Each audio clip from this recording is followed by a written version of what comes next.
Time for a Chevrolet Sportsnet Central update. The Celtics beat the Lakers in overtime on Saturday, 125-121. All the focus, though, after the game was the no call for LeBron James, who was fouled on his missed layup at the end of regulation. LeBron, as you can see, did not like the no call. The game ended up going into overtime, and the Lakers ended up losing. We had an opportunity to literally, win the game. I mean, that's, I had this second one in the last few weeks for myself. Against Dallas, had an opportunity to win the game if the foul was called. K-Nunn the other day had an opportunity to tie the game if, the 4-point play is called. I don't understand. I don't understand what we're doing. And I watch basketball every single day. I watch these games every single day, and I don't see it happening to nobody else. It's just weird. Can you take us through the LeBron drive to end regulation? Did you think you made contact with him? The last 2 minutes in overtime, it was a blur. I don't really know what happened. I gotta watch the game, watch the film, because everything was just happening so fast. But we moved on and got the win. That's all I got to say about that. Smart man right there. Time now for Carrying the Load, brought to us by the Chevy Silverado. The NBA Referees Association releasing a statement about that call. Quote, like everyone else, referees make mistakes. We made one at the end of last night's game, and that is gut-wrenching for us. This play will weigh heavily and cause sleepless nights as we strive to be the best referees we can be, end quote. This is where we begin the Daily Thread. Chris Mannix from SI is here with us. So is Tom Giles once again. I mean, listen, I get it. And if I'm a Lakers fan, I want LeBron James to be competitive. I want him to be angry. But my word, you got every call for like 15 years. And now there's another good team in town and you're on their home court and they get a home call and your theatrics, you're throwing a temper tantrum like my 7-year-old nephew on the court. Like, come on, man. Histrionics aside, and that was a very dramatic reaction from LeBron. I understand to a degree where he's coming from because this does come during a stretch where the Lakers, who need to win games, have theoretically been deprived of those wins by bad calls at the end. I was at the game in Los Angeles against Dallas. He was fouled by Christian Wood at the end of the game, which would have sent him to the free throw line to presumably hit 2 free throws to win it, push the Lakers deeper into the playoff mix. And on this play, he was clearly fouled. And I understand the frustration of getting fouled, looking up and seeing a referee standing right there. Like the referees blew it. But Trenni, this is a problem. Look at that. It's a lot. It's a lot. Don't get me wrong. It's a lot. LeBron's known for a lot of that. But this is a problem without a solution. There is no fix to this. The NBA can't say, all right, well, referees are now going to be able to overturn non-calls into fouls. Well, how do you do that? What if the Celtics had gathered that rebound and then gone out in a fast break? Do you stop the game because there may have been a foul called in that situation? It's tough. It's brutal. I understand the feelings of LeBron in that moment, but there's no fix to the situation. I mean, it was clearly a foul. It was clearly a foul, and I did. Trenni acknowledges the foul. She just hates the reaction. It was the wrong call, but I mean, it's a regular. Now these regular season games matter probably more for them than they do for the Lakers. But Giles, come on. Come on, what? Yeah. Come on to the reaction. The reaction was quite dramatic for a game in January. You got a camera out there. He was. So that I actually really liked. I found that to be extremely entertaining when Pat Beverly did that. And I know, obviously, he put his team in a bit of a hole there. And the technical foul was technically after time had expired. So it went into overtime. That's when the Celtics got the free throw. Can you imagine, though, if there was like 0.1 on the clock and he gets teed up there and then all of a sudden the Celtics just win it in regulation? But that was entertaining. LeBron did have 41 points. He was the best player on the floor. And there's a small part of me that is amazed that he cares this much about a January game. Well, when he goes out there and plays this many minutes and he cares this much about a call at the end, which was, by the way, it was quite egregious. I can see why he's this worked up about a January game, because the Lakers at the moment, more than halfway through the season, are fighting for their playoff lives right here.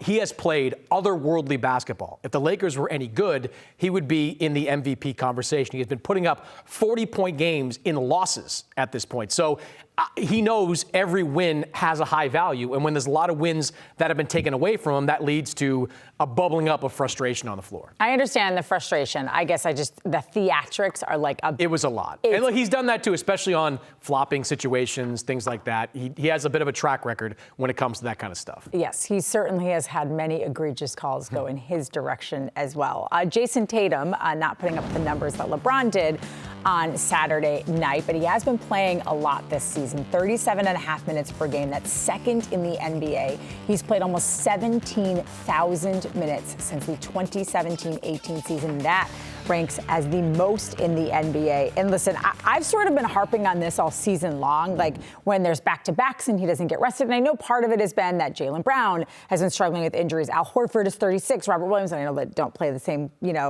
position, but you still need bodies out there.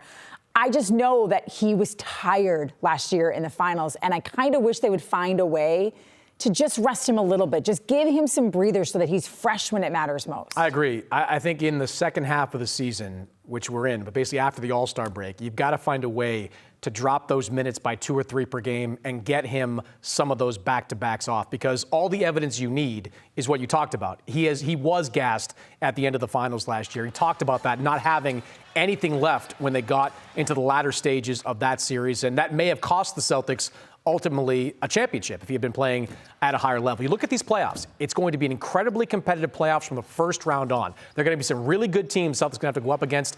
Last year in the postseason, they played back-to-back 7-game series in the Eastern Conference Finals. You have to at least anticipate they're going to play some 7-game series in these playoffs. You want a fresh Jayson Tatum for that. If that means sacrificing a win or two, so be it. You've got to get that guy some rest. And it's easier to sacrifice a win or two if you're able to build on your lead there in the Eastern Conference standings. Philadelphia's playing really well, though. They're starting to catch up to the Celtics. I mean, that's 2 games now, 2.5 games. I think they can get it down to 2 tonight if they win, which they probably should against Orlando. I guess I see where they're coming from, where they're trying to get that number 1 seed. And as you point out, you have a number of guys out. Obviously, Marcus Smart being the latest one who's been out for extended time here.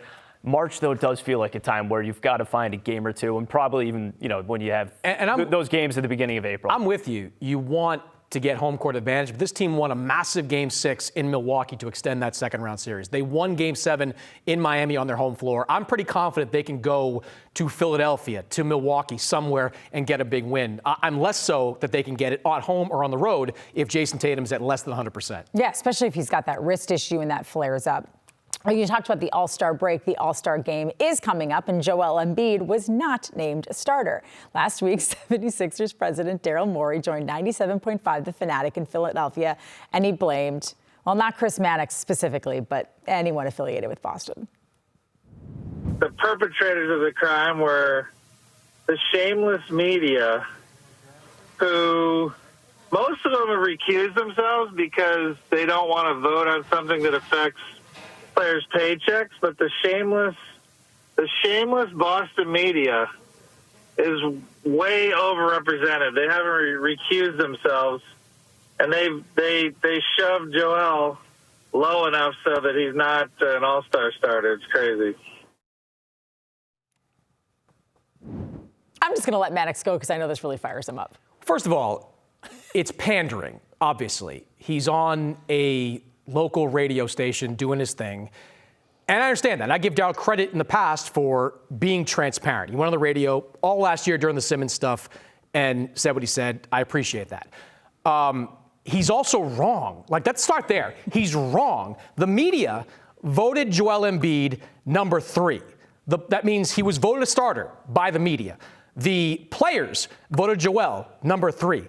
The fans voted Joel number 4. So maybe, Daryl, you should go to your marketing department and say, how is it that Philadelphia, population 1.5 million, was outvoted by Milwaukee, population 500,000, and maybe we start figuring that out from there. Look, he's talking probably about someone like me, who, by the way, voted Joel Embiid as a starter over Giannis Antetokounmpo. Or he's talking about Bill Simmons, or he's talking about Ryan Russillo. But calling somebody shameless, okay. Shameless. Here's what somebody objective might consider shameless. How about if you're an executive of a team that you build up in a somewhat contender way. And then when that team is on fire and burnt down to the ground, you leave, say you're going to take some time off, and then weeks later, you reemerge with a contender. Some might say that is shameless, not voting for All-Star. Are you done?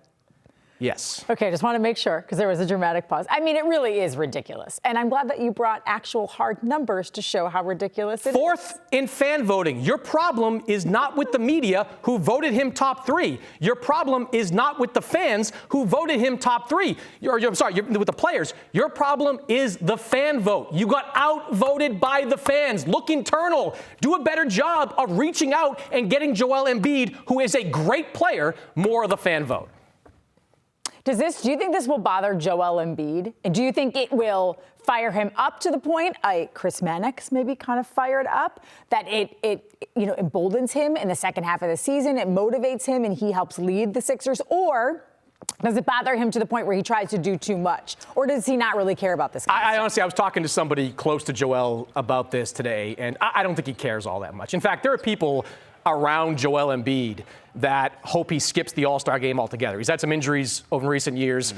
They think it would be nice if he took some time off and got a rest. What he does care about is first-team All-NBA, where he's dueling Nikola Jokic yet again. What he does care about is MVP voting, where he will be in that mix once again. One more thing about Daryl. Yeah. Daryl also was arguing for positionless voting at All-Star, which he's right about. I am all for that. I am 100% on board with that. You should vote the top 5 guys in each conference, regardless of position. If you did, it's more likely than not Embiid would make it, and someone like Kyrie Irving would be left off.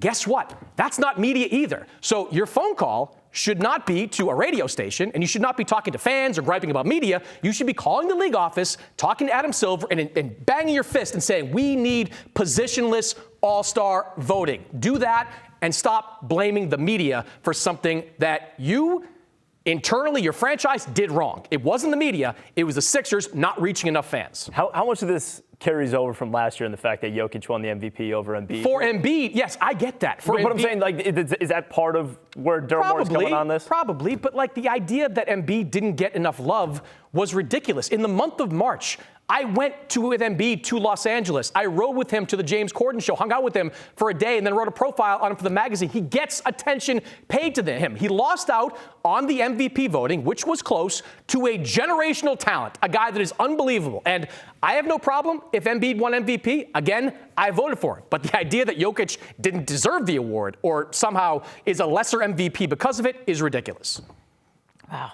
That's a lot of pent-up anger towards that. I wasn't even going to talk about this. Your producer called me and said, what'd you think of what Daryl said? I was in Oklahoma City last week. I didn't hear any of this. So you just found out today? Yes, today. Oh, wow. I was paying no attention to this. Oh, well, yeah. Rubin, whoever. Yeah, good job, guys. Somebody called me. 781 number. Shout out.